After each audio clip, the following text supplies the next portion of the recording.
Object. Object क्या है और ऑब्जेक्ट को हम कैसे पहचान सकते हैं कि कब ये ऑब्जेक्ट है और कब ये ऑब्जेक्ट नहीं है।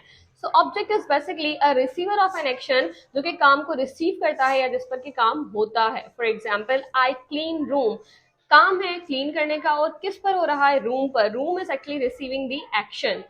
अब हमें कैसे पता चलेगा कि जो वर्ड वर्ब के बाद आ रहा है क्या वो ऑब्जेक्ट है या नहीं है।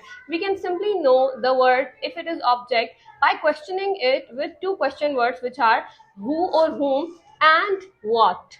what का अगर आंसर आ रहा है वो वर्ड, या who या whom का आंसर आ रहा है वो वर्ड, तो वो वर्ड हमेशा आपका ऑब्जेक्ट होगा। For example, I clean room, इसका अगर हम क्वेश्चन बनाए what do you clean, short answer अगर आपके पास आ रहा है रूम, रूम यहाँ पर व्हाट का आंसर है, so here you can call room object. I call you, तुम किसको बुलाती हो, who do you call. If we want short answer so it would be according to our sentence I call you, वो हमेशा होगा you. Who do you call, you.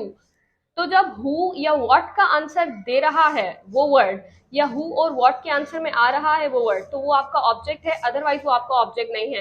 If it is the answer of where, it is not object. If it is the answer of when, it is not object. If it is the answer of how long, how far, etcetera other question words, it is not object. For example, I sit in the class. अब how can I know कि in the class आपका object है या फिर नहीं है।